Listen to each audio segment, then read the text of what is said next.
नमस्ते, मैं हूं सुयश राजपूत और आप सभी का स्वागत है उड़ान आईएएस एकेडमी के ई लर्निंग प्लेटफॉर्म पर। आप सभी जानते हैं कि उड़ान आईएएस एकेडमी के द्वारा एक विशेष श्रृंखला चलाई जा रही है जो कि आर्थिक सर्वेक्षण 2021-22 पर आधारित है। उसी क्रम में आज मैं आप सभी के समक्ष एक वीडियो लेकर के उपस्थित हुआ हूं। यह वीडियो मुख्य तौर पर आर्थिक सर्वेक्षण के अध्याय 16 सामाजिक सेवाओं पर आधारित है। कौन से टॉपिक पर आधारित है? तो सामाजिक सेवाओं पर आधारित। यह सामाजिक सेवाओं चैप्टर से या सामाजिक सेवाएं चैप्टर से हमें क्या लाभ होगा और इस चैप्टर में क्या क्या दिया गया है, सबसे पहले यह जानना आवश्यक है। पहले जानते हैं कि सामाजिक सेवाएं चैप्टर के अंदर हमें पढ़ना क्या है। इस अध्याय में हमें देखना है सबसे पहले वृद्धों पर आधारित योजनाएं और नीतियां, राज्य सरकार के द्वारा बुजुर्गों के लिए चलाई जाने वाली नीतियों से हमें यहां पता चलेगा।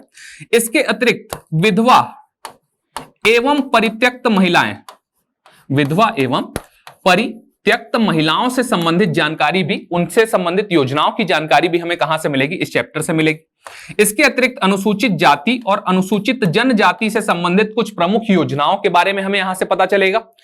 इसके अतिरिक्त छत्तीसगढ़ में पर्यटन मंडल और पर्यटन क्षेत्रों के बारे में भी हमें कुछ थोड़ी सी जानकारी कहां से प्राप्त होगी? इस वीडियो के माध्यम से होगी। अब इसका लाभ कहां से मिलेगा?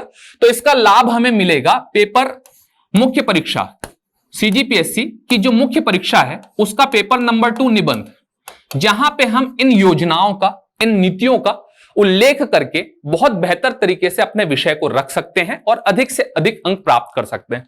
इसके अतिरिक्त पेपर नंबर 7 में जो योजना वाला, जो छत्तीसगढ़ राज्य सरकार की योजनाएं वाले जो चैप्टर है, जो सेक्शन है, वहां से भी यहां से प्रश्न पूछे जाते हैं। तो उस जगह पर भी यह सेक्शन बहुत ज्यादा लाभदायक प्रतीत होता है। तो इस प्रकार हम पाते हैं कि निबंध में और पेपर नंबर 7 का जो पर्टिकुलर योजना वाला सेक्शन है, वहां पर यह वीडियो बहुत ज्यादा हेल्प करेगा और यह चैप्टर बहुत ज्यादा हेल्प करने वाला है। तो आइए देखते हैं इस वीडियो में कि आगे हमें क्या क्या जानकारी दी गई है आर्थिक सर्वेक्षण में और उसका लाभ हम कैसे ले सकते हैं। तो सबसे पहला जो स्लाइड है वो समाज सेवा पर आधारित है। किस पर आधारित है? तो समाज सेवा पर।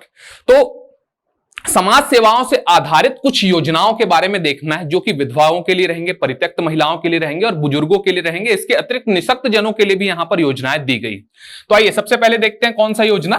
तो सामाजिक सुरक्षा पेंशन योजना एक पेंशन की स्कीम है जिसके तहत सामाजिक सुरक्षा पेंशन दिया जाता है।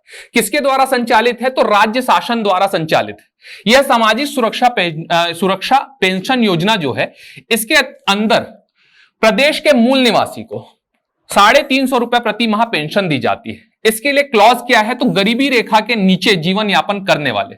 क्या याद रखना है? गरीबी रेखा के नीचे जीवन यापन करने वाले। तो सबसे पहली चीज समझने योग्य बात यह है कि यहां पर एक पेंशन स्कीम के बारे में हम बात कर रहे हैं, पेंशन योजना के बारे में बात कर रहे हैं, जिसका नाम है सामाजिक सुरक्षा पेंशन योजना, जिसके तहत हम देखते हैं कि राज्य के निवासी, कैसे निवासी? तो राज्य के मूल निवासी जो गरीबी रेखा के नीचे जीवन यापन कर रहे हैं, उन्हें 350 रुपए प्रति माह पेंशन का प्रावधान किया गया है। लेकिन उसके लिए आगे भी कुछ शर्तें लगाई गई हैं। वो शर्तें क्या है? सबसे पहले देखते हैं। पहला शर्त यह है कि 6 से 17 आयु वर्ष के निःशक्त बच्चे, ऐसे बच्चे जिनके पालन पोषण करने के लिए ना कोई माता है, ना कोई पिता है, ना कोई पेरेंट्स है, तो उस स्थिति में 6 से 17 आयु वर्ष के लोगों को क्या दिया जाएगा? 350 रुपए प्रति माह दिया जाएगा। लेकिन इसमें एक और सब क्लॉज लगाया गया। उसके तहत हम पाते हैं कि 6 से 14 आयु वर्ग के निःशक्त बच्चे जो अध्ययनरत नहीं है, उन्हें पात्रता नहीं होगी। इसका मतलब बच्चे जो निःशक्त हैं उन्हें स्कूलों में भी पढ़ना होगा। अगर पढ़ते हैं तो उस स्थिति में उन्हें क्या मिलेगा? 350 रुपए प्रति माह का पेंशन मिलेगा। इसके बाद अगला क्या है? तो अगला है 18 वर्ष। क्या याद रखेंगे? 18 वर्ष या अधिक आयु के सामान्य निःशक्त व्यक्ति। इसका मतलब पहले तो बच्चों के लिए हमने प्रावधान किया, उसके बाद 18 वर्ष से अधिक लोगों के लिए भी प्रावधान किया। लेकिन कैसे लोगों के लिए? जो निःशक्त हैं, अर्थात जो दिव्यांग व्यक्ति हैं, उन लोगों के लिए यहां पर क्या किया गया? एक प्रावधान किया गया कि यदि वो 18 वर्ष से अधिक है और निःशक्त हैं, सामान्य निःशक्त वर्ग के हैं, तो उन्हें 350 रुपए प्रति माह दिया जाएगा। लेकिन उसके लिए उन्हें छत्तीसगढ़ का मूल निवासी और गरीबी रेखा के नीचे जीवन यापन करना होगा। ठीक, अगर कर रहे होंगे तो उनकी पात्रता यहां पर होगी। इसके बाद तीसरा क्लॉज क्या लगाया गया? बौने व्यक्ति। तो यदि कोई बौना व्यक्ति है, जिसे हम अंग्रेजी में ड्वार्फ कहते हैं, तो यदि कोई बौना व्यक्ति है तो उस बौने व्यक्ति को भी 350 रुपए की पात्रता होगी, अगर वो मूल निवासी और गरीबी रेखा के नीचे जीवन यापन करने वाला व्यक्ति है। तो इस आधार पर हम देख पाते हैं कि निःशक्त जनों के लिए, दिव्यांगों के लिए, निःशक्त जन ही दिव्यांग है, तो निःशक्त जनों के लिए, दिव्यांगों के लिए और बच्चों के लिए क्या किया गया, बौने व्यक्तियों के लिए एक प्रावधान किया गया है, जिसके तहत हम पाते हैं कि 350 रुपए प्रति माह का प्रावधान किया गया है, अर्थात यहां पे पेंशन की स्कीम है। इसके बाद बढ़ते हैं अगले स्लाइड की दिशा में। अगला स्लाइड है सुखद सहारा योजना। सुखद सहारा योजना बहुत महत्वपूर्ण योजना है, क्योंकि यहां पर हम देखते हैं कि पर्टिकुलरली महिलाओं, कैसी महिलाओं, विधवा और परित्यक्त महिलाओं के लिए यह योजना लाई गई है। तो मुख्य तौर पे बहुत ज्यादा महत्वपूर्ण योजना है जिसका नाम है सुखद सहारा योजना। किसके लिए लाई गई है, तो विधवा, परित्यक्त महिलाओं के लिए, क्या करने के लिए, और वरिष्ठ नागरिकों के लिए। तो मुख्य तौर पे वरिष्ठ नागरिकों और विधवा और परित्यक्त महिलाओं के लिए एक सुखद सहारा योजना लाई गई। आप समझ सकते हैं कि अगर कोई वृद्ध व्यक्ति है, उसका कोई सहारा नहीं है, या कोई विधवा महिला है या परित्यक्त महिला है, उसका कोई सहारा नहीं है, तो उसके लिए जीवन यापन करना कितना कठिन हो जाता है। तो उस कठिनाई को कम करने के उद्देश्य से सरकार ने क्या किया, उनके लिए एक सुखद सहारा योजना चलाई।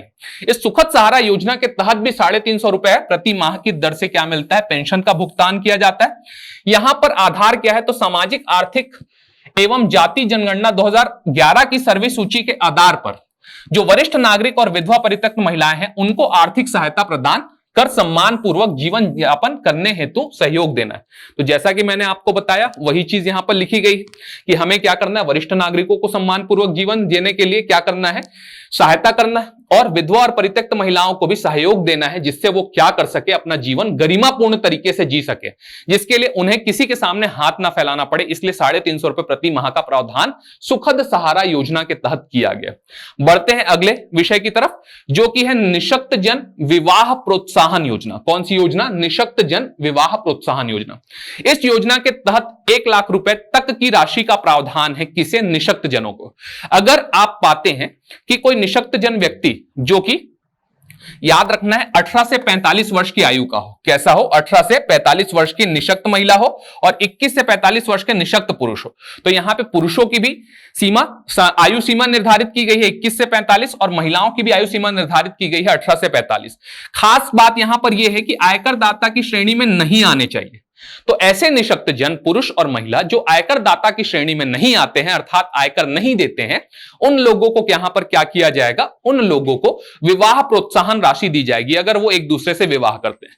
यहां पे क्लॉज ये है कि यदि कोई निशक्त जन किसी सामान्य पुरुष या सामान्य महिला से विवाह करता है, तो उस स्थिति में एक जन के निशक्त होने पर 50,000 और यदि दोनों निशक्त हैं तो उस स्थिति में 1 लाख रुपए की का प्रोत्साहन राशि का प्रावधान। तो वही यहां पर लिखा गया कि निशक्त व्यक्तियों के सामाजिक पुनर्वास एवं स्वावलंबी बनाने के उद्देश्य से 18 से 45 वर्ष की निशक्त महिला तथा 21 से 45 वर्ष के निशक्त पुरुष जो आयकर दाता की श्रेणी में नहीं आते हैं को विवाह उपरांत जोड़े में एक व्यक्ति के निशक्त होने पर 50,000 रुपए तथा दोनों व्यक्ति वर वधु के निशक्त होने पर 1 लाख रुपए की सहायता राशि दी जाती है। तो अपन समझ सकते हैं यहां पे कि भाई सहायता राशि क्यों दी जा रही है, क्योंकि उन्हें सामाजिक पुनर्वास करना है, उन्हें स्वावलंबी बनाना है, जिससे वो समाज में गरिमापूर्ण जीवन व्यतीत कर सके और गरिमापूर्ण जीवन व्यतीत करने के साथ साथ समाज के साथ कदम से कदम मिलाकर के चल सके। इस उद्देश्य से यहां पर कौन सी योजना लाई गई, निशक्त जन विवाह प्रोत्साहन योजना। बढ़ते हैं अगले स्लाइड की दिशा में। अगला स्लाइड तीरथ बरत योजना के बारे में बताता है। किस बारे में बताता है, तीरथ बरत योजना, जिसकी शुरुआत 4 दिसंबर 2012 से हुई। तो 4 दिसंबर 2012 से एक योजना की शुरुआत हुई है जिसे हम तीरथ बरत योजना के नाम से जानते हैं। मुख्य तौर पर यह 60 वर्ष से अधिक के बुजुर्ग व्यक्तियों के लिए चलाई गई योजना है, जिसमें उन्हें छत्तीसगढ़ के बाहर के किसी तीर्थ स्थान में ले जाया जाता है, जिससे वो जाकर के क्या कर सके, अपने 4 धाम की यात्रा कर सके या जो भी उन्हें करना है। कुछ जगह यहां पे निर्धारित किए गए हैं, उस जगह आप देख रहे हैं यहां पे विभिन्न नाम निर्दिष्ट तीर्थ स्थान लिखा हुआ है। तो कुछ जगह निर्धारित किए गए हैं, उन स्थानों पर इन्हें तीर्थ करने के लिए ले जाया जाता है, जिससे इनकी मानसिक संतुष्टि हो जाए और मानसिक संतुष्टि के साथ साथ धार्मिक आस्था इनका सेटिस्फाई हो जाए, अर्थात धार्मिक आस्था के केंद्र के तौर पे जो जो जगह स्थित है वहां जाकर के ये अपने आप को संतुष्ट कर पाए। अगर वो नहीं जा पा रहे हैं तो उस स्थिति में सरकार क्या करेगी, उनके सारे के सारे खर्च का वहन करेगी। तो आइए देखते हैं लिखा क्या है। तो इस योजना के अंतर्गत छत्तीसगढ़ के निवासी वरिष्ठ नागरिकों, 60 वर्ष या अधिक आयु के व्यक्ति, जिस बारे में हमने पहले ही चर्चा की कि 60 वर्ष से अधिक होना चाहिए, ठीक, को उनके जीवन काल में एक बार प्रदेश के बाहर, तो याद रखना है प्रदेश के तीर्थ स्थानों के लिए योजना नहीं है, प्रदेश के बाहर के तीर्थ स्थानों के लिए योजना है। विभिन्न नाम निर्दिष्ट तीर्थ स्थान, जैसे मैंने आपसे कहा 4 धाम और हो गया अयोध्या, या कोई भी ऐसा तीर्थ स्थल जहां वो जाने की इच्छा रखते हैं और वो पर्टिकुलर इस योजना के तहत क्या हो, लिस्टेड हो, उस स्थिति में क्या किया जाएगा, किसी एक या एक से अधिक स्थानों की निशुल्क यात्रा शासकीय सहायता से कराई जाती है। तो इस बारे में हमने चर्चा की और ये हमें बहुत बेहतरीन तरीके से समझ में आ गया, बेहतर तरीके से समझ में आ गया कि इस योजना का उद्देश्य क्या है। इस योजना का उद्देश्य है कि उन्हें उनके धर्म से मिलाना। किससे? धर्म से। अपने तीर्थ स्थानों में जाकर के वो एक आत्मिक संतुष्टि प्राप्त कर सके, अपने धर्म के से कनेक्ट हो सके, चाहे वो किसी भी धर्म के व्यक्ति हो। तो याद रखना, तीरथ भारत योजना के तहत उन्हें उनके तीर्थ स्थानों की यात्रा कराई जाती है। बढ़ते हैं अगले स्लाइड की दिशा में। अगला स्लाइड यहां से चालू होता है, आदिम जाति तथा अनुसूचित जाति विकास। इसका मतलब यह है समाज सेवा वाला स्लाइड सब खत्म हो चुके हैं। समाज सेवा के बाद अब हम कहां पहुंच गए, आदिम जाति तथा अनुसूचित जाति विकास। यहां पे मैंने कुछ एब्रिविएशंस यूज किए हैं, जिसमें आदिम जाति के लिए एसटी और अनुसूचित जाति के लिए एससी शब्द का प्रयोग मैंने जगह जगह पर किया है। तो आइए देखते हैं भाई। तो जवाहर उत्कर्ष मेधावी छात्रों को उच्च शिक्षा प्रदान करने की योजना। तो हम देखते हैं कि जो बच्चे हैं, खास करके अनुसूचित जाति और अनुसूचित जनजाति समाज के जो बच्चे हैं, उन्हें समाज में एक्सपोजर देना है। क्या करना है? समाज के साथ कदम से कदम मिला करके आधुनिक शिक्षा ग्रहण कर सके और आधुनिक शिक्षा ग्रहण करके अपना विकास करने के साथ साथ राज्य का विकास सुनिश्चित कर सके और राज्य का विकास सुनिश्चित करने के साथ साथ देश का विकास सुनिश्चित कर सके। इसलिए उन्हें कक्षा 6वीं से ही क्या करने की बात की गई है, एक दिशा दिखाने की बात की जा रही है, जिसके तहत हम देखते हैं कि जवाहर उत्कर्ष मेधावी छात्रों को उच्च शिक्षा प्रदान करने की योजना है, जिसके तहत कक्षा 6वीं में अनुसूचित जाति के 70 बच्चे और आदिम जाति अर्थात अनुसूचित जनजाति के 130 बच्चों को क्या किया जाएगा, कुल 200 छात्रों को उच्च शिक्षा प्रदान करने की योजना। अर्थात उनके उच्च शिक्षा का सारा खर्च कौन वहन करेगा? तो सरकार करेगी। तो याद रखना है क्या, कुल 200 छात्रों को उच्च शिक्षा प्रदान करने की योजना है। कहां पर? जवाहर उत्कर्ष मेधावी छात्रों वाली योजना में। इसके बाद आगे बढ़ते हैं। जो ये योजना है उसी को ही आगे बढ़ाते हुए क्या किया गया, विज्ञान एवं वाणिज्य प्रोत्साहन योजना चालू की गई। इसमें हम देखते हैं कि दुर्ग तथा जगदलपुर में 500 सीटर विज्ञान तथा वाणिज्य विकास केंद्र स्थापित किए गए। जो बात अभी मैंने कही कि आधुनिक शिक्षा से क्या करना है, इन्हें अवगत कराना है। तो आधुनिक शिक्षा से अवगत कराना है मतलब विज्ञान से अवगत कराना है, वाणिज्य से अवगत कराना है, जिससे क्या कर सके, ये अपना तो भविष्य बना सके, साथ साथ देश के भविष्य को भी संवारने का काम कौन कर सके, ये सारे के सारे बच्चे कर सके। तो उसके लिए क्या किया गया, विज्ञान एवं वाणिज्य प्रोत्साहन योजना लाई गई, जिसमें 500 सीटर दुर्ग और जगदलपुर में वाणिज्य और विज्ञान केंद्र स्थापित किया गया है। बढ़ते हैं अगले स्लाइड की दिशा में, जहां पे आश्रमशाला योजना के बारे में बात की गई। लिटरली बताऊं आपको तो ये आश्रमशाला योजना बहुत ज्यादा महत्वपूर्ण योजना है, सबसे ज्यादा महत्वपूर्ण योजना। यदि आप इसे निबंध में शामिल करते हैं तो आपको बहुत अच्छे अंक प्राप्त होने की उम्मीद अपने आप बन जाती, क्योंकि जो आपका सेक्शन है, आपका जो क्षेत्र है, खास करके कौन सा, अनुसूचित जनजाति वाला क्षेत्र, जो ट्राइबल वाला क्षेत्र है, वहां पे शिक्षा का स्तर बहुत कम है। ये मैं नहीं कहता हूं, ये आर्थिक सर्वेक्षण में जनगणना के डाटा कहते हैं। तो जनगणना के आंकड़े हमें बताते हैं कि खास करके जो ट्राइबल एरियाज हैं वहां पे अनुसूचित जनजाति और अनुसूचित जाति वर्ग की शिक्षा स्तर में थोड़ी सी कमी पाई जा रही है सामान्य क्षेत्रों की तुलना में। तो हम दे पाते हैं कि उस क्षेत्र में बहुत सारे कारण हैं जिसके कारण वहां पे शिक्षा प्राप्त करना थोड़ा सा दूभर होता है। वो कारण सामाजिक हो सकते हैं, वो कारण सांस्कृतिक हो सकते हैं, वो कारण आर्थिक हो सकते हैं, वो कारण प्रशासनिक हो सकते हैं। इसके अतिरिक्त भी बहुत सारे कारण हैं, जैसे गांव का संकेंद्रण दूर दूर होना, इसके अतिरिक्त परिवहन के साधनों का अभाव होना, जंगली क्षेत्र होना और भौगोलिक स्थिति वहां की, वो सारी की सारी चीजें किसको प्रभावित करती हैं, शिक्षा को प्रभावित करती है। तो उसी क्रम में हमने क्या किया, आश्रमशाला योजना की शुरुआत की, जिसमें हमने देखा कि वनांचल एवं दूरस्थ क्षेत्रों में, खास करके वनांचल और दूरस्थ क्षेत्रों की बात की जा रही है, वनांचल और दूरस्थ क्षेत्रों में जहां पे शैक्षणिक सुविधा नहीं है, ऐसे स्थानों में आश्रमशाला योजना की व्यवस्था की जाती है, जिसके तहत हम देखते हैं कि गांव से थोड़ा सा दूर एक स्थान पर आश्रमशाला तैयार की जाती है, जहां पर आप रहवास करके अर्थात रह करके क्या कर सकते हैं, शिक्षा ग्रहण कर सकते हैं। तो इस योजना का लाभ बहुत सारे लोग ले रहे हैं। खास करके देखा जाए तो यहाँ पे 1 से 8वीं के लिए अनुसूचित जाति और अनुसूचित जनजाति के लिए निःशुल्क शिक्षा, आवास और भोजन की व्यवस्था की जाती है। जैसा कि मैंने आपको बताया कि आश्रमशाला गांव के से थोड़ा सा दूर अलग से एक आश्रमशाला की स्थापना की जाती है, वहां पर रहवास कर सकते हैं अर्थात रह सकते हैं, अर्थात निवास की सुविधा निःशुल्क है। उसके अलावा शिक्षा ग्रहण करने की सुविधा भी निःशुल्क है। उसके अलावा भोजन की व्यवस्था भी वहां पर की जाती है। तो इससे वर्तमान में क्या देखना है हमें, तो वर्तमान आंकड़ों के अनुसार एससी अनुसूचित जाति हेतु 51 आश्रमशाला स्थापित किए गए हैं और अनुसूचित जनजाति हेतु 1175 आश्रमशालाओं की स्थापना की गई। तो मुख्य तौर पे हमें इसको ध्यान में रखना है। बढ़ते हैं अगली स्लाइड की दिशा में। और अगली स्लाइड है छात्र भोजन सहाय योजना। क्या याद रखना है? छात्र भोजन सहाय योजना। हम देखते हैं कि जो आश्रम में निवास करने वाले व्यक्ति या छात्रावासी जो बालक हैं, खास करके यह योजना छात्रावासी बालकों के लिए। तो छात्रावासी बालकों की बढ़ती उम्र को देखते हुए उनके पोषण की आवश्यकता भी बहुत ज्यादा महत्वपूर्ण हो जाती है। हम देखते हैं कि जितना व्यक्ति बढ़ता है उतना ज्यादा उन्हें न्यूट्रिशन की आवश्यकता पड़ती है, पोषण की आवश्यकता पड़ती है, जिससे वो अपने शारीरिक विकास के साथ साथ मानसिक विकास को भी प्राप्त कर सके। तो इन विकास को प्राप्त करवाने के उद्देश्य से सरकार के द्वारा एक योजना 2005-6 से चलाई गई, जो कि मुख्य तौर पर अनुसूचित जाति, अनुसूचित जनजाति और अन्य पिछड़ा वर्ग के छात्रों के लिए जिन्होंने पोस्ट मैट्रिक की परीक्षा पास कर ली हो। क्या पास कर ली हो? पोस्ट मैट्रिक की परीक्षा पास कर ली हो। उन्हें भोजन की सहायता हेतु 700 रुपए प्रति माह प्रति छात्र का प्रावधान यहां पर किया गया। किस योजना के तहत? छात्र भोजन सहाय योजना, जिससे उनको क्या मिल सके? पढ़ाई करने के समय वो अपने मानसिक स्थिति को बेहतर रख सके, इसके लिए न्यूट्रिशन पोषण की प्राप्ति कर सके और अपने मानसिक स्वास्थ्य के साथ साथ शारीरिक स्वास्थ्य को भी बेहतर बना सके। तो इस प्रकार से यह योजना भी बहुत ज्यादा महत्वपूर्ण है। बढ़ते हैं अगले योजना की दिशा में, जहां पर देखते हैं रविदास चर्म शिल्प योजना। क्या देखना है? रविदास चर्म शिल्प योजना।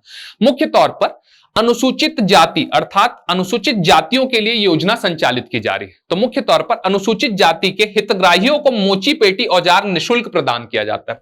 तो किस योजना के तहत? रविदास चर्म शिल्प योजना के तहत अनुसूचित जाति के हितग्राहियों को मोची पेटी औजार निःशुल्क प्रदान किया जाता है। तो ये एक बहुत महत्वपूर्ण योजना है, जिसके तहत वो अपने व्यवसाय को आगे बढ़ा सकते हैं और अपनी आजीविका के साधन उपलब्ध कर सकते हैं अर्थात प्राप्त कर सकते हैं। तो अपनी आजीविका को बेहतर बनाने के उद्देश्य से क्या कर सकते हैं? वो एक मोची औजार पेटी ले सकते हैं और मोची औजार पेटी लेकर के उससे अपनी आजीविका चला सकते हैं, स्वरोजगार प्राप्त कर सकते हैं। बढ़ते हैं अगले स्लाइड की दिशा में, जहां पे आदिवासी संस्कृति का परीक्षण एवं विकास से संबंधित बातें की गई।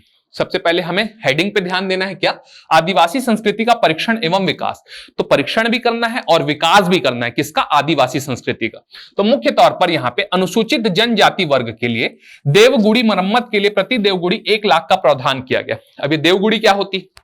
तो अनुसूचित जनजाति समाज में जो देवता का स्थान होता है उसे देवगुड़ी कहा जाता है। तो देवता के स्थान को बनाने के लिए यहां पे राज्य सरकार के समक्ष क्या है? राज्य सरकार के द्वारा एक योजना चलाई जा रही है, जिसके तहत वो क्या करते हैं? देवगुड़ी मरम्मत के लिए प्रति देवगुड़ी 1 लाख रुपए की सहायता राशि प्रदान करते हैं, जिससे देवगुड़ी की मरम्मत की जा सके या देवगुड़ी को और अधिक विकसित किया जा सके और अपने देवी देवता की आराधना एक अच्छे स्थान में की जा सके। इसके लिए क्या किया गया? 1 लाख का प्रावधान किया गया।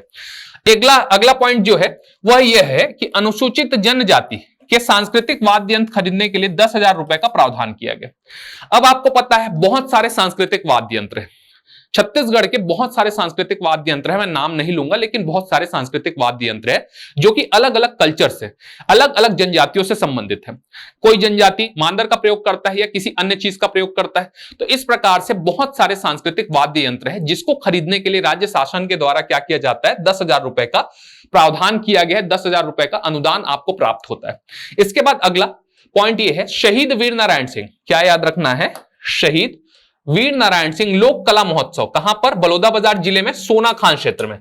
कौन से क्षेत्र में याद रखना है? तो सोनाखान क्षेत्र में, बलौदाबाजार जिले के सोनाखान क्षेत्र में प्रतिवर्ष 10 दिसंबर को क्या किया जाता है? शहीद वीर नारायण सिंह लोक कला महोत्सव का आयोजन किया जाता है, जिसके तहत लोक कला का प्रदर्शन करने के लिए भिन्न भिन्न स्थानों से भिन्न भिन्न प्रतियोगी आते हैं और बहुत ही टफ कंपटीशन यहां पर चलता है। बहुत ही विस्तृत तरीके से यह आयोजन किया जाता है प्रशासन के द्वारा और इस आयोजन करने के पश्चात जो विजेता व्यक्ति हैं उन विजेताओं को प्रथम पुरस्कार 1 लाख के तौर पे, द्वितीय पुरस्कार 50,000 के तौर पे और तृतीय पुरस्कार के रूप में 25,000 रुपए की राशि प्रदान की जाती है। तो यह लोक कला महोत्सव छत्तीसगढ़ की संस्कृति को आगे बढ़ाने में, छत्तीसगढ़ की संस्कृति के संवहन में अपनी महत्वपूर्ण भूमिका निभा रहा है। तो मुख्य तौर पर याद रखना है अपने को क्या? शहीद वीर नारायण सिंह लोक कला महोत्सव। बढ़ते हैं अगले स्लाइड की दिशा में और देखते हैं अगला स्लाइड क्या कहता है। तो अगला स्लाइड राज्य अलंकरण पुरस्कारों के बारे में बताता है। किस बारे में बता रहा है? राज्य अलंकरण पुरस्कारों के बारे में। तो यहां पे 3 राज्य अलंकरण पुरस्कारों का उल्लेख किया गया है। एक शहीद वीर नारायण सिंह जी के नाम पर, एक भंवर सिंह पोर्ते जी के नाम पर और एक गुरु घासीदास जी के नाम पर। तो शहीद वीर नारायण सिंह जो पुरस्कार है राज्य अलंकरण पुरस्कार, वह 2 लाख रुपए की राशि प्रदान करता है। यदि आप इस पुरस्कार को प्राप्त करते हैं तो आपको कितनी राशि प्राप्त होगी? 2 लाख रुपए।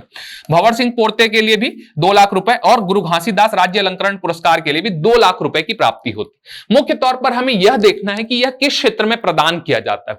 तो यदि मैं बात करूं आदिवासी सामाजिक चेतना जागृत करने एवं उत्थान, तो क्या करना है? आदिवासी सामाजिक चेतना को जागृत करना है और उसके उत्थान के लिए प्रयास करने हैं। यदि कोई व्यक्ति ऐसा प्रयास करता है जिससे सामाजिक चेतना जागृत होती हो और उसका उत्थान भी होता हो, तो उस स्थिति में उन्हें क्या पुरस्कार दिया जाता है? तो शहीद वीर नारायण सिंह पुरस्कार के तौर पे 2 लाख रुपए और प्रशस्ति पत्र दिया जाता है। इसके अतिरिक्त अगला जो है भंवर सिंह पोर्ते पुरस्कार।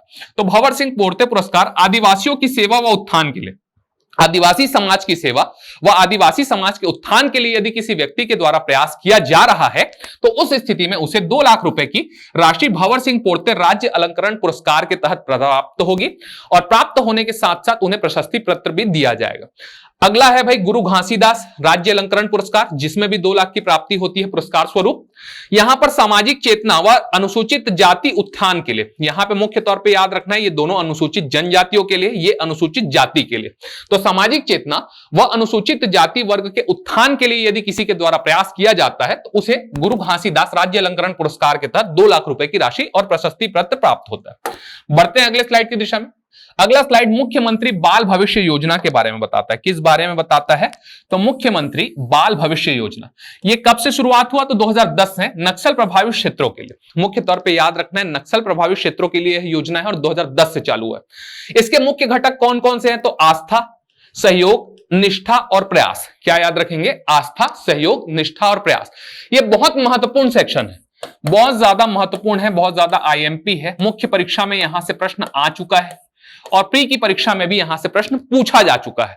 तो आगे भी संभावना बनती है कि कभी मुख्य परीक्षा में 2 number, 4 number, 6 number, 2 number, 4 number, 8 number में यहां से प्रश्न उठ जाए। तो याद रखना है सबसे पहले आस्था। तो आस्था नक्सल प्रभावित बच्चों के लिए, ठीक है। सबसे पहली बात जो अपने को याद रखना है, नक्सल प्रभावित बच्चों के लिए एक योजना चलाई जा रही है जिसे आप आस्था के नाम से जानते हैं। इसका कार्य क्या है? गुरुकुल आवासीय विद्यालय दंतेवाड़ा में, गुरुकुल आवासीय विद्यालय दंतेवाड़ा में 1ली से 12वीं तक निःशुल्क शिक्षा, भोजन, आवास नक्सल प्रभावित 220 बालक बालिकाओं को प्रदान किया जा रहा है। तो याद रखना है भाई कि नक्सल प्रभावित बच्चों के लिए, मान लीजिए मैं उस क्षेत्र में निवास करता हूं और नक्सलियों के माध्यम से मेरे साथ कुछ ऐसी दुर्घटना हो गई कि मैं प्रभावित हो गया, तो उस स्थिति में मेरे 1ली से लेकर के 12वीं तक की निःशुल्क शिक्षा, भोजन, आवास और नक्सल आवास की व्यवस्था किसके माध्यम से की जाएगी? तो इस आस्था के माध्यम से की जाएगी, जो कि मुख्यमंत्री बाल भविष्य योजना के तहत की जाने वाली। तो याद रखना है पहला चीज ये। दूसरा है सहयोग। तो 12वीं उत्तीर्ण छात्रों को उच्च शिक्षा हेतु आर्थिक सहयोग प्रदान किया जाता है। यह योजना वर्तमान में दंतेवाड़ा मुख्यालय योजना में सम्मिलित है। तो यहां पे 1ली से 12वीं तक की शिक्षा दे रहे हैं आस्था में। सहयोग में क्या कर रहे हैं? 12वीं के बाद की शिक्षा दे रहे हैं। तो 12वीं के बाद उच्च शिक्षा प्राप्त करने के लिए जो सहयोग लगता है वो सहयोग के माध्यम से ही मिल रहा है। इसके बाद बढ़ते हैं निष्ठा। तो नक्सल पीड़ित परिवार के लिए कक्षा 1ली से 12वीं के विद्यार्थियों को निष्ठा जिले के निजी शालाओं में क्या किया जाता है? अध्यापन कार्य करवाया जाता है। तो इसमें के तहत क्या हो रहा था कि यहां पर हम देख रहे थे 1ली से 12वीं निःशुल्क शिक्षा सरकारी स्कूलों में, और निष्ठा के माध्यम से क्या 1ली से 12वीं की जो शिक्षा है वो निजी शालाओं में करवाने का प्रावधान रखा गया था। लेकिन 2020-21 से यह योजना बंद हो गई। तो यह जो घटक है निष्ठा, अभी के लिए उसको रोक दिया गया है। अभी निजी स्कूलों में क्या नहीं करवाया जा रहा है? नक्सल प्रभावित बच्चों को एडमिशन नहीं करवाया जा रहा है। अभी शासकीय स्कूलों में आस्था के माध्यम से ही बच्चों को शिक्षा दी जा रही। इसके बाद आते हैं प्रयास। तो नक्सल प्रभावित क्षेत्र के बच्चे, नक्सल प्रभावित क्षेत्र के बच्चे कितने जिले हैं? 16 जिले। तो वहां अगर 10वीं उत्तीर्ण छात्र हैं तो 11वीं 12वीं के साथ साथ उन्हें IIT JEE और नीट की कोचिंग भी दी जा रही है। क्या किया जा रहा है? IIT JEE और नीट की भी कोचिंग दी जा रही है। वही लिखा होगा 11वीं 12वीं स्कूली शिक्षा के साथ साथ JEE, NEET, CA, CS, CLAT, STSC इत्यादि हेतु। मैंने केवल 2 चीजें कही थी, IIT JEE और नीट। इसके अलावा CA, CS, CLAT, STSC इत्यादि हेतु भी रायपुर, दुर्ग, बिलासपुर, अंबिकापुर, जगदलपुर, कांकेर, कोरबा और जशपुर। यदि मैं आपको नक्शे में बना करके दिखाऊं तो हम पाते हैं कि 5 संभाग मुख्यालय, पहला अंबिकापुर, दूसरा बिलासपुर, तीसरा दुर्ग, चौथा रायपुर, 5वां जगदलपुर। इसके अतिरिक्त जशपुर, यहां पर कोरबा और यहां पर कांकेर। इन जगहों पर क्या किया जा रहा है? इन जगहों पर प्रयास के माध्यम से 10वीं के पश्चात बच्चों को स्कूली शिक्षा के साथ साथ IIT, JEE, NEET, CLAT, CA आदि की कोचिंग भी दी जा रही, जिससे वो क्या कर सके, प्रोफेशनल डिग्री की तरफ बढ़ सके, प्रोफेशनल शिक्षा जिसे आप वोकेशनल कोर्स भी कहते हैं, उन सारी चीजों की तरफ बढ़ सके, इंजीनियरिंग लाइफ में जा सके, डॉक्टर बन सके, सीए बन सके, सीएस बन सके, कंपनी सेक्रेटरी, क्लैट के माध्यम से बड़े बड़े नेशनल लॉ यूनिवर्सिटी में जा सके। इस प्रकार क्या उनको सहायता प्रदान किया जा रहा है, ऐसी सहायता प्रदान की जा रही है कि जिससे उनका भविष्य संवर जाए। उनके भविष्य संवरने से समाज की दिशा भी बदलेगी और दशा भी बदलेगी, जिससे क्या होगा, देश का विकास सुनिश्चित हो सकेगा। तो ये देश का विकास सुनिश्चित करने के लिए नक्सल प्रभावित बच्चों को एक बेहतर जीवन प्रदान करने के लिए मुख्यमंत्री बाल भविष्य योजना की शुरुआत की गई है, जिसके प्रमुख 4 घटक है, जिसमें से वर्तमान में निष्ठा घटक अभी प्रभावशील नहीं। तो याद रखना इन सारी चीजों को। बढ़ते हैं अगले स्लाइड की दिशा में। अगला स्लाइड छत्तीसगढ़ पर्यटन मंडल के बारे में बता रहा है। तो छत्तीसगढ़ पर्यटन मंडल की स्थापना कब हुई? 2002 में। छत्तीसगढ़ पर्यटन मंडल का उद्देश्य क्या है? तो छत्तीसगढ़ पर्यटन मंडल का उद्देश्य छत्तीसगढ़ के पर्यटन स्थलों को विश्व के पर्यटन मानचित्र में स्थापित करवाना तथा विश्व के कोने कोने से अनेक पर्यटकों को यहां आकर्षित करना और आकर्षित करके हमारी अर्थव्यवस्था को बूस्ट करने का काम किसका है? छत्तीसगढ़ राज्य पर्यटन मंडल का, जिसकी स्थापना कब हुई? तो 2002 में इसकी स्थापना हुई है। तो बढ़ते हैं थोड़ा सा आगे। अब पर्यटन मंडल के अंदर यहां पे देखते हैं हम कि छत्तीसगढ़ में एक योजना चल रही है जिसे हम ट्राइबल टूरिज्म सर्किट के नाम से जानते हैं। ये केंद्र प्रवर्तित योजना है जो कि स्वदेश दर्शन योजना के नाम से जानी जाती है, जिसका 90% कार्य पूर्ण हो चुका है, जिसमें से कुल राशि 96.10 करोड़, पहले 99 करोड़ की राशि पास हुई थी, लेकिन बाद में वो घटा करके कितना कर दिया गया है? 96.10 करोड़। इसके बारे में हमने विस्तृत चर्चा दूसरे वीडियो में की गई है, जो कि कवर्धा जिले वाला वीडियो है। छत्तीसगढ़ विशेष एक वीडियो डला हुआ है जिसमें हमने स्वदेश दर्शन योजना और ट्राइबल टूरिज्म सर्किट के बारे में विशेष चर्चा किया है। तो आप जाकर के वहां पे आप ट्राइबल टूरिज्म सर्किट और कवर्धा जिले से संबंधित महत्वपूर्ण जानकारियां भी देख सकते हैं।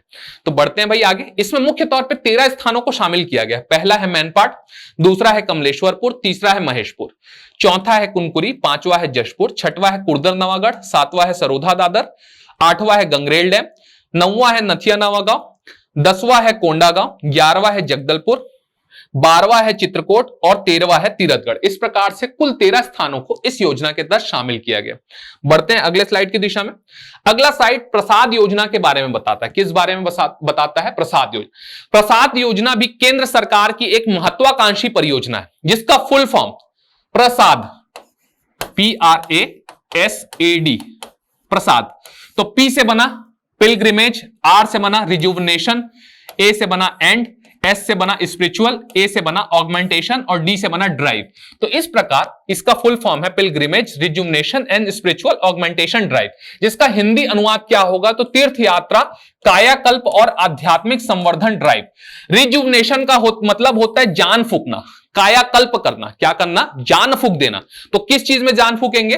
पिलग्रिमेज अर्थात तीर्थ यात्रा के स्थलों में जान फूकना है। और क्या करना है? स्पिरिचुअल ऑगमेंटेशन ड्राइव, आध्यात्मिक संवर्धन ड्राइव को बढ़ावा देना है।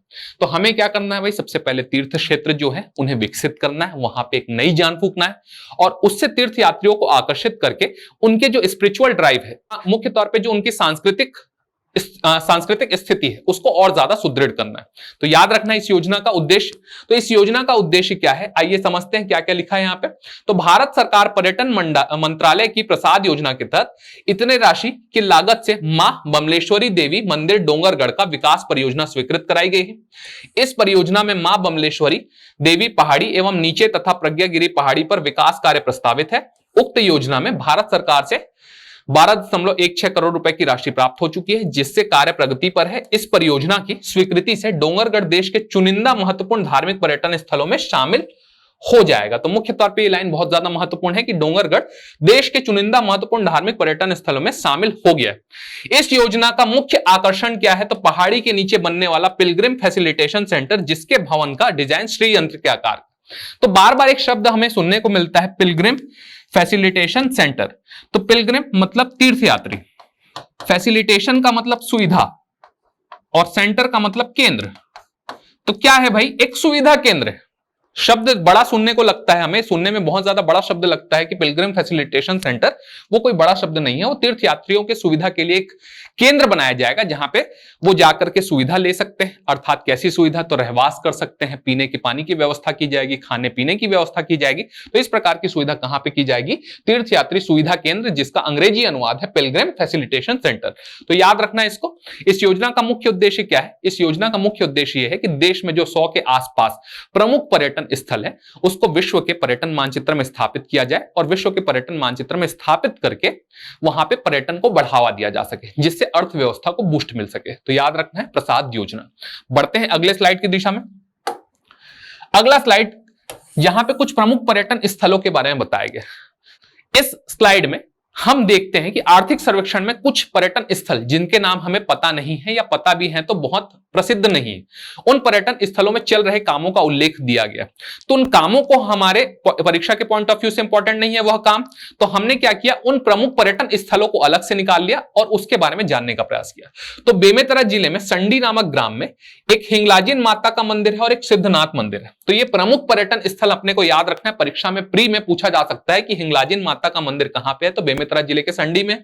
सिद्धनाथ मंदिर कहां पर है? तो बेमेतरा जिले के संडी में। इसके अतिरिक्त जोगी बाबा मेला नवागढ़, याद रखना है नवागढ़ में क्या है? जोगी बाबा मेला आयोजित होता है। तो वहां पर भी कुछ प्रमुख कार्य चल रहे हैं जिसका उल्लेख आर्थिक सर्वेक्षण में किया गया। इसके अतिरिक्त बताया गया बड़ शीतला मंदिर चारामा के बारे में। किस बारे में बताया गया? बड़ शीतला मंदिर चारामा। चारामा जिला कौन सा? कांकेर। तो कांकेर जिले में एक प्रसिद्ध मंदिर के बारे में हमें याद रखना है जिसका नाम है बड़ शीतला माता मंदिर। बढ़ते हैं अगले स्लाइड की दिशा में। अगला स्लाइड नागरिक पंजीयन प्रणाली के बारे में बताता है। किस बारे में बताता है? नागरिक पंजीयन प्रणाली। तो मुख्य तौर पर हमें देखते हैं कि जन्म और मृत्यु प्रमाण पत्र एक बहुत महत्वपूर्ण दस्तावेज है जो कि जीवन के साथ और जीवन के बाद दोनों जगह पर काम आते हैं। तो जीवन के साथ अर्थात जीवन शुरू होते ही जन्म प्रमाण पत्र बन जाता है और जीवन खत्म होते ही मृत्यु प्रमाण पत्र बन जाता है। तो इसे क्या कहा जाता है? जीवन प्रमाण पत्र को, जन्म प्रमाण पत्र को क्या कहा जाता है? नवजात बच्चे का प्रथम अधिकार कहा जाता है। तो याद रखना है नवजात बच्चों का सबसे प्रथम अधिकार क्या है? जन्म प्रमाण पत्र, जो कि उनके जीवन का एक बहुत महत्वपूर्ण दस्तावेज है जो कि उनको जीवन भर काम आएगा। तो उसी बारे में हम चर्चा करने वाले हैं। किस बारे में? जन्म और मृत्यु प्रमाण पत्र के बारे में। तो जन्म और मृत्यु प्रमाण पत्र के बारे में सबसे पहला तथ्य क्या दिया गया है कि जन्म पंजीयन, क्या दिया गया है? जन्म पंजीयन बच्चे का पहला अधिकार, जो कि मैंने आपको बताया। जन्म मृत्यु पंजीकरण अधिनियम कौन सा है? तो 1969। तो याद रखना है जन्म मृत्यु पंजीकरण अधिनियम 1969 के तहत हमारे देश में घटित हर जन्म एवं मृत्यु की घटना का पंजीकरण अनिवार्य है। तो याद रखना है हर जन्म और मृत्यु की घटना जो हो रही है उसका पंजीकरण अनिवार्य किया गया है। किसके तहत? तो जन्म मृत्यु पंजीकरण अधिनियम सन 1969 के तहत। छत्तीसगढ़ में जन्म मृत्यु का पंजीयन, छत्तीसगढ़ जन्म मृत्यु पंजीयन नियम 2001 के तहत किया जाता है। किसके तहत किया जाता है? तो छत्तीसगढ़ जन्म मृत्यु नियम पंजीयन नियम 2001 के तहत। याद रखना है कि 2005 के पहले क्या होता था? 2005 के पहले पंजीकरण थानों में हुआ करता था और 2008 से शहरी एवं ग्रामीण इकाइयों को स्थानांतरित कर दिया गया। क्या याद रखना है? 2008 से शहरी एवं ग्रामीण इकाइयों को स्थानांतरित कर दिया गया। अब इसकी प्रक्रिया क्या होती है ये हम समझने का प्रयास करते हैं। तो अगर ग्राम में आप जन्म लिए या आपके यहां कोई बच्चा जन्म लिया है ग्राम में, तो ग्राम पंजीयन की पंजीकरण इकाई होती है जहां पे ग्राम पंचायत सचिव रजिस्ट्रार को क्या करता है? नोट करता है। किसको भेजेगा? आगे डेटा कलेक्ट करके तो रजिस्ट्रार को भेजेगा। और क्या करेगा? ग्राम पंचायत सचिव हर महीने जनपद सीईओ को भी प्रस्तुत करेगा वो डेटा। ये क्या करेगा? हर महीने अतिरिक्त जिला रजिस्ट्रार को प्रस्तुत करेगा। तो याद रखना है एक हायरार्की चैनल चल रहा है जहां पे पंजीयन इकाई जो है, पंजीकरण इकाई, ग्राम पंचायत की पंजीकरण इकाई ग्राम पंचायत सचिव को रिपोर्ट करेगी और सचिव किसको रिपोर्ट करेगा? रजिस्ट्रार को करेगा और रजिस्ट्रार के साथ साथ हर महीने जनपद सीईओ को भी रिपोर्ट करेगा। जनपद सीईओ क्या करेगा? हर महीने अतिरिक्त जिला रजिस्ट्रार को प्रस्तुत कर देगा। इसके बाद यदि नगर निगम की बात की जाए तो आयुक्त और नगर पालिका परिषद नगर पंचायत में मुख्य कार्यपालक अधिकारी, मुख्य नगर पालिका अधिकारी यहां पर और मुख्य कार्यपालक अधिकारी यहां पर। तो इस प्रकार से नगर निगम आयुक्त और नगर पंचायत या नगर पालिका परिषद में सीएमओ। तो वैधानिक भागों को ग्राम पंचायत सचिव अपने पास सुरक्षित रखता है और सांख्यिकी भागों को हर महीने मासिक बैठक में जनपद सीईओ को पेश कर देता है। तो इस बारे में यहां पे मैंने कहा कि ग्राम पंचायत सचिव क्या करेगा? जनपद सीईओ को रिपोर्ट पेश करेगा। तो हर महीने करेगा। उसमें से कौन से भागों को पेश करेगा? सांख्यिकी भागों को पेश करेगा। वैधानिक भागों को अपने पास सुरक्षित रख लेगा। बढ़ते हैं आगे। प्राप्त सांख्यिकी भाग को जनपद पंचायत सीईओ हर महीने जिला योजना एवं सांख्यिकी कार्यालय में जमा करते हैं। कहां जमा करते हैं? जिला योजना एवं सांख्यिकी कार्यालय। इसके अलावा क्या होता है? शासकीय अस्पताल में भी पंजीयन होता है। तो ग्राम पंचायत में भी आप रजिस्ट्रेशन करवा सकते हैं, शासकीय अस्पतालों में भी क्या करवा सकते हैं? रजिस्ट्रेशन करवा सकते हैं। किसका? जन्म और मृत्यु का। अब महारजिस्ट्रार कार्यालय के वेब पोर्टल पर अपलोड किया जाता है। सारी की सारी चीजों को कहां पर अपलोड किया जाता है? महारजिस्ट्रार कार्यालय के वेब पोर्टल पर। यह महारजिस्ट्रार कार्यालय कहां पर है? तो यह है नई दिल्ली में। अब वहां से कौन डाउनलोड करता है? संचालनालय। हमारे यहां का जो डायरेक्टरेट है, जो सांख्यिकी डायरेक्टरेट है, वो क्या करेगा? इसे डाउनलोड करेगा और उसका विश्लेषण करेगा और राज्य की रिपोर्ट तैयार करके छत्तीसगढ़ शासन और महारजिस्ट्रार कार्यालय नई दिल्ली को प्रेषित कर देगा। तो इस प्रकार पूरी के पूरी जो आपकी जनसंख्या के आंकड़े जो बनते हैं वो इस प्रोसेस से होकर के गुजरते हैं, जिससे हम देखते हैं कि कितने लोग जन्म लिए और कितने लोगों की मृत्यु हो गई। तो ये पूरा का पूरा प्रोसेस है जो कि मैंने आपको बताया। आशा करता हूं ये प्रोसेस आपको समझ में आया होगा। बढ़ते हैं अगले स्लाइड की दिशा में। अब यहां तक हमने देखा कुछ प्रमुख चीजें जहां पर हम पाते हैं कि विधवाओं के लिए, परित्यक्ताओं के लिए, बुजुर्गों के लिए, निशक्तों के लिए और पर्यटन से संबंधित बहुत सारी चीजों पर अपन ने चर्चा की, बहुत सारी योजनाओं पे हमने चर्चा की। इसके बाद हम देखते हैं उससे संबंधित कुछ महत्वपूर्ण प्रश्नोत्तरी। तो आइए देखते हैं, कुल 12 प्रश्नों का सेट है। कौन कौन से प्रश्न पूछे जा सकते हैं? तो पहला प्रश्न क्या है? सामाजिक सुरक्षा पेंशन के तहत कितने रुपए का पेंशन दिया जाता है? तो पहला ही स्लाइड में अपन ने देखा था सामाजिक सुरक्षा पेंशन। क्या याद रखना है? सामाजिक सुरक्षा पेंशन। तो क्या वो 350 रुपए है? क्या वो 450 रुपए है? क्या वो 500 रुपए है? क्या वो 550 रुपए? तो याद रखना है ये तीनों के तीनों गलत ऑप्शन है। सही ऑप्शन क्या है? 350 रुपए प्रति माह। तो याद रखना है सामाजिक सुरक्षा पेंशन के तहत 350 रुपए प्रति माह का पेंशन प्रदान किया जाता है। अगला प्रश्न क्या है? निशक्त जन विवाह प्रोत्साहन योजना के तहत वर वधु दोनों के निशक्त होने पर कितनी सहायता राशि प्रदान की जाती है? तो यहां पर एक क्लॉज डाल दिया गया, वर वधु दोनों के निशक्त होने पर। तो आपको पता है कि अगर एक व्यक्ति निशक्त है तो 50,000 रुपए, और यदि दोनों निशक्त हैं तो 1,00,000 रुपए का प्रावधान है। चूंकि यहां पे दोनों के बारे में पूछा गया है तो 80,000 तो नहीं ही है, 50,000 भी नहीं है, 1,50,000 भी नहीं है। क्या है? 1,00,000 रुपए की सहायता राशि का यहां पे प्रावधान किया गया। बढ़ते हैं अगले स्लाइड की दिशा में, जहां पे तीरथ बरत योजना से संबंधित प्रश्न पूछा गया है कि तीरथ बरत योजना किससे संबंधित? तो क्या ये बुजुर्गों को तीर्थ यात्रा कराने से संबंधित है, कि युवाओं को तीर्थ यात्रा कराने से, कि बुजुर्गों को प्राकृतिक पर्यटन क्षेत्र ले जाने से? तो याद रखना है ना युवाओं को, ना बुजुर्गों को, ना ही युवाओं को तीर्थ यात्रा कराने से। यह योजना संबंधित है बुजुर्गों को तीर्थ यात्रा कराने से। तो इसको अपने को ध्यान रखना है। 60 या उससे अधिक वर्ष के आयु के लोगों को तीर्थ कराने के लिए तीरथ बरत योजना की शुरुआत की गई। अगला है शहीद वीर नारायण सिंह लोक कला महोत्सव कब मनाया जाता है? क्या वो 18 दिसंबर को मनाया जाता है? क्या वो 17 नवंबर को या 10 नवंबर को? नहीं, यह 10 दिसंबर को मनाया जाता है सोनाखान क्षेत्र में, जहां पे 1,50,000 और 25,000 की पुरस्कार राशि भी दी जाती है, प्रदान की जाती है। बढ़ते हैं अगले स्लाइड की दिशा में। अगला प्रश्न है अनुसूचित जनजाति। क्या याद रखना है? अनुसूचित जनजाति समुदाय के देवगुड़ी मरम्मत हेतु प्रति देवगुड़ी कितने रुपए सहायता राशि का प्रावधान? तो याद रखना है सहायता राशि देवगुड़ी मरम्मत के लिए तो 1,50,000 रुपए तो नहीं है, 2,00,000 रुपए भी नहीं है, 50,000 भी नहीं है, तो कितना है? 1,00,000 रुपए का यहां पर प्रावधान किया गया। इसके बाद याद रखना है वीर नारायण सिंह सम्मान किस क्षेत्र में दिया जाता है? तो हमें याद रखना है एक सम्मान के बारे में बात कर रहा है जिसे हम वीर नारायण सिंह सम्मान के नाम से जानते हैं। तो क्या ये आदिवासियों की सेवा एवं उत्थान के लिए दिया जा रहा है? क्या ये अहिंसा एवं गौरक्षा के लिए दिया जा रहा है? क्या ये सामाजिक चेतना व अनुसूचित जाति उत्थान के लिए दिया जा रहा है? नहीं, तो ये दिया जा रहा है आदिवासी सामाजिक चेतना जागृत करने एवं उत्थान हेतु। तो याद रखना है इस चीज को कि वीर नारायण सिंह पुरस्कार इस क्षेत्र में दिया जाता है। अगला है भंवर सिंह पोर्ते सम्मान। कौन सा सम्मान? भंवर सिंह पोर्ते सम्मान किस क्षेत्र में दिया जाता है? तो लोक कला के क्षेत्र में तो नहीं, आदिवासी क्षेत्र के में भी नहीं, अहिंसा एवं गौरक्षा में नहीं। तो याद रखना है सामाजिक चेतना व अनुसूचित जाति उत्थान के क्षेत्र में भंवर सिंह पोर्ते सम्मान दिया जाता है। अगला प्रश्न है मुख्यमंत्री बाल भविष्य योजना का कौन सा घटक अभी संचालित नहीं किया जा रहा है? तो इसके तहत 4 घटक थे, निष्ठा, आस्था, प्रयास और सहयोग। तो सहयोग चल रहा है, प्रयास भी चल रहा है, आस्था भी चल रहा है, निष्ठा पे अभी रोक लगाई गई है, तो निष्ठा अभी संचालित नहीं हो रहा है। बढ़ते हैं अगले प्रश्न की दिशा में।